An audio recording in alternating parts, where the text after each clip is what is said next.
नमस्कार, मैं हूं सुमित गुप्ता। लोकसभा के लिए इस साल होने वाले महासमर के लिए हर राजनीतिक पार्टी जोड़ तोड़ में लगी है। कोई किसान काट खेल रहा है तो आरक्षण को लेकर आम जनता को साधने में भी लगे हैं। दिग्गज नेता दौरे पर दौरे कर रहे हैं, अपनी उपलब्धियां और विरोधियों की कमियां गिना रहे हैं। इन्हीं सब सियासी हलचलों पर नजर बनाए रखेंगे और बताएंगे हर घटना के पीछे की असली खबर। हमारे इस खास कार्यक्रम 2019 का महाभारत में।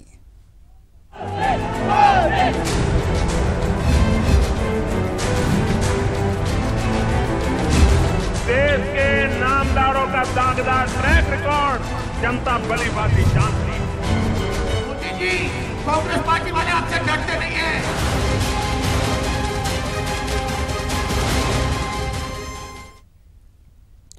चलिए सबसे पहले बात करते हैं आरक्षण की।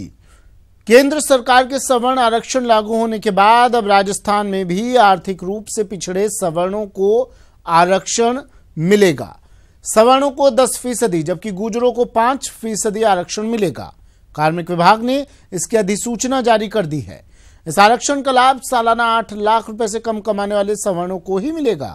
इसमें सभी स्रोतों से होने वाली कमाई को जोड़ा जाएगा। इसके अलावा 5 एकड़ से अधिक कृषि भूमि, 1000 वर्ग फुट से बड़े फ्लैट, नगर निगमों में 100 वर्ग गज और गैर अधिसूचित स्थानीय निकायों में 200 वर्ग गज या इससे बड़े प्लॉट वाले सवर्णों को इस आरक्षण का लाभ नहीं मिलेगा। सरकारी नौकरियों और शैक्षणिक संस्थानों में प्रवेश में इस आर्थिक आरक्षण का लाभ मिलेगा। कार्मिक विभाग ने अलग अलग अधिसूचना जारी कर दी है। राजस्थान में अब 64% आरक्षण हो गया है।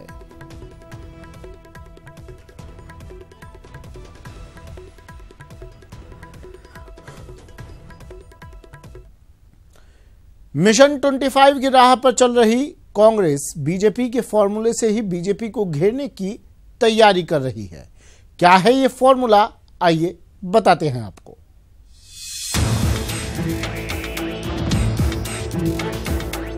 लोकसभा चुनाव के रण में जीत हासिल करने के लिए कांग्रेस ने बीजेपी के फॉर्मूले से ही बीजेपी को घेरने की रणनीति तैयार कर ली है। जी हां, कांग्रेस ने बीजेपी के लाभार्थी फॉर्मूले के तर्ज पर प्रदेश सरकार की योजनाओं के लाभार्थियों से लाभ लेने वाली है।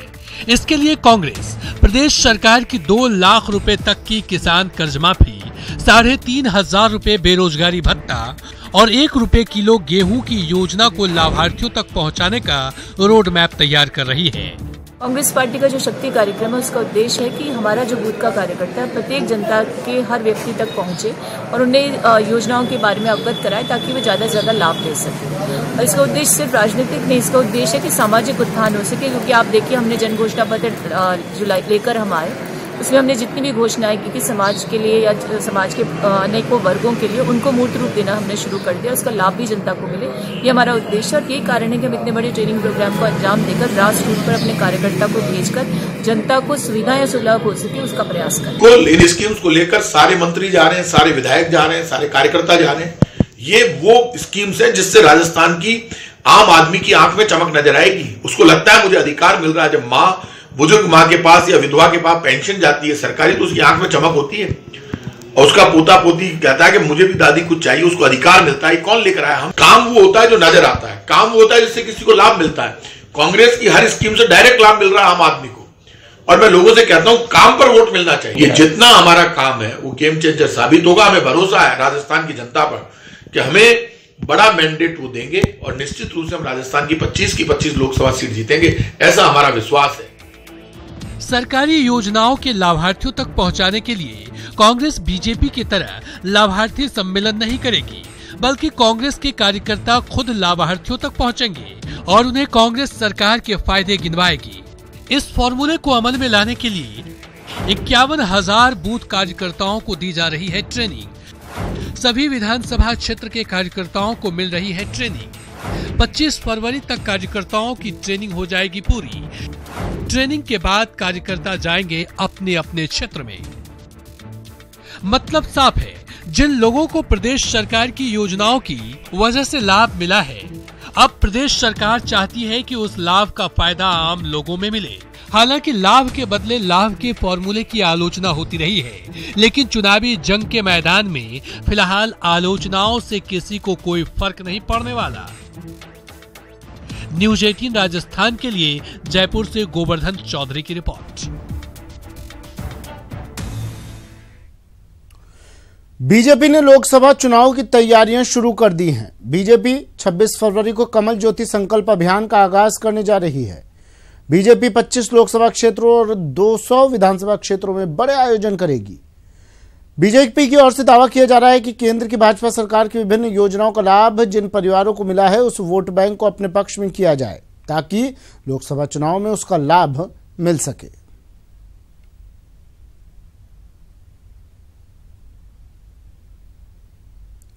इसमें हम लोगों ने लक्ष्य 50 लाख दिए का रखा है और प्रत्येक बूथ, हमारा शक्ति केंद्र बूथ और मंडल जिले स्तर पे हमने संयोजक बनाया। उसके बाद हम नीचे जो हमारा संगठनात्मक ढांचा है उसको हम लोग नीचे तक ले गए और लक्ष्य यही है कि प्रत्येक बूथ पे 100 परिवारों में हमारा संपर्क हो और इस संपर्क के माध्यम से कमल दिया जलाना है, उनसे पार्टी की रीति नीति और पार्टी की हमारे वहाँ सब कार्यकर्ताओं से उनका मिलना, ये मुख्य रूप से इस कमल दिया अभियान का उद्देश्य है।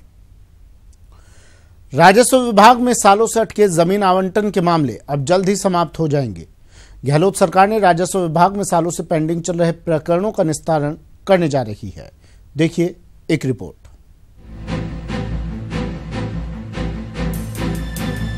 एक्शन मोड में गहलोत सरकार, अटके जमीन आवंटन प्रकरणों का होगा निपटारा। प्रदेश वासियों को मिलेगी बड़ी राहत। कलेक्टर से मांगी गई लंबित प्रकरणों की सूची। राजस्व विभाग में सालों से अटके जमीन आवंटन के मामले अब जल्द ही समाप्त हो जाएंगे। गहलोत सरकार राजस्व विभाग में सालों से पेंडिंग चल रहे प्रकरणों का निस्तारण करने जा रही है। इसको लेकर विभाग ने जिला कलेक्टरों से सूची मांगी थी, जिससे प्रदेश में ऐसे लंबित प्रकरणों का आंकड़ा देख उनको निस्तारित करने के काम में तेजी लाई जा सके। मंत्री हरीश चौधरी ने ऐसे प्रकरणों को निस्तारित करने के निर्देश राजस्व विभाग प्रमुख सचिव संजय मल्होत्रा को दिए हैं। आइए आपको ग्राफिक्स के जरिए बताते हैं कि कौन कौन से जिलों में कितने प्रकरण लंबित है। भूमि आवंटन में प्रदेश में कुल 76 प्रकरण लंबित है, जिसमें राज्य सरकार के स्तर पर 2 प्रकरण लंबित है, जबकि 74 प्रकरण जिला स्तर पर लंबित है। औद्योगिक इकाइयों को लेकर 18 प्रकरण लंबित है, जिसमें से 17 जिला स्तर पर और 1 राज्य सरकार स्तर पर लंबित है।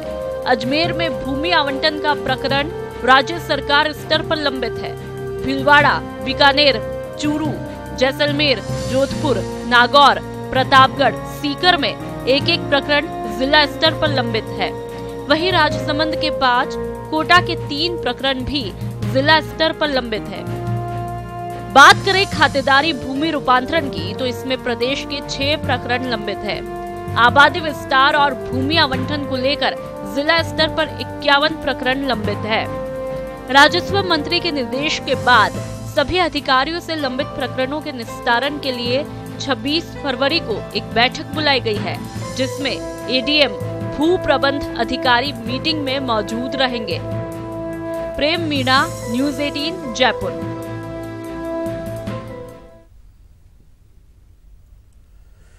अब बात राजस्थान की सियासत में एक ऐसे युवराज की जिसकी चर्चा जोरों पर है, जो अलग अलग सियासी पार्टियों के नेताओं से मिल रहे हैं, आम लोगों से जुड़े मुद्दे उठा रहे हैं और विकास की बात कर रहे हैं। कौन है वो, आइए दिखाते हैं आपको। बना रहे हैं और शहीदों के सियासत में 28 की उम्र कुछ खास नहीं होती, लेकिन जिस रफ्तार से कुंवर अनिरुद्ध सिंह की चर्चा हो रही है, उससे तो यही लग रहा है आने वाले आम चुनाव में कुंवर अनिरुद्ध सिंह पर कांग्रेस बड़ा दांव खेल सकती है। जो लोग कुंवर अनिरुद्ध सिंह को नहीं जानते, उन्हें बता दें, कुंवर अनिरुद्ध सिंह पर्यटन मंत्री विश्वेंद्र सिंह के बेटे हैं। विश्वेंद्र सिंह भरतपुर रियासत के पूर्व महाराज स्वर्गीय बृजेंद्र सिंह के बेटे हैं। कुंवर अनिरुद्ध सिंह भले राज परिवार से ताल्लुक रखते हैं, लेकिन इन दिनों वो कांग्रेस के लिए जमीन पर ज्यादा मेहनत कर रहे हैं। कोई भी मौका हो, कोई भी कार्यक्रम हो, कुंवर अनिरुद्ध सिंह जरूर पहुंचते हैं। और पिछले दिनों उन्होंने जिस तरह से भरतपुर के विकास के लिए बीएसपी विधायकों से बात और मुलाकात की, उसके सब कायल हो गए। बहुत एक सार्थक प्रयास रहा युवराज साहब का कि भाई common agenda is development of Bharatpur, और जब तक हम मिल के साथ बैठ के इश्यूज को डिस्कस नहीं करेंगे तो हम अच्छा सॉल्यूशन नहीं ढूंढ पाएंगे। हम सब लोग यहाँ के जनप्रतिनिधि हैं और लंबे समय से सारे लोग जुड़े हुए हैं पार्टियों से। अलग अलग दल अलग हो सकते हैं, लेकिन विकास के मुद्दे पे हम सब लोग हैं। भरतपुर के विकास के लिए कुंवर अनिरुद्ध सिंह की इस पहल पर उनके पिता विश्वेंद्र सिंह भी काफी खुश हैं और उनका कहना है कि ये अनोखी पहल है। ये अनोखी पहल है और मेरे ख्याल से किसी जिले में अब तक हुई नहीं होगी, और इसका मैं पुरजोर स्वागत करता हूं सरकार की ओर से। कुंवर अनिरुद्ध सिंह राजसी और सियासी परिवार से आते हैं। क्या आगे चुनाव लड़ेंगे, इस बात का जवाब देने के बदले वो सिर्फ विकास पर फोकस करते हैं।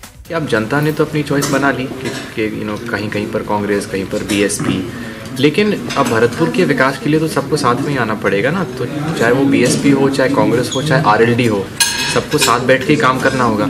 विकास की बात और सेवा भाव, ये सियासत की पहली सीढ़ी है जिसकी ओर कुंवर अनिरुद्ध सिंह तेजी से पांव बढ़ा रहे हैं। अब देखना ये है कि वो चुनावी समर में कब उतरते हैं। न्यूज़ 18 राजस्थान, भरतपुर।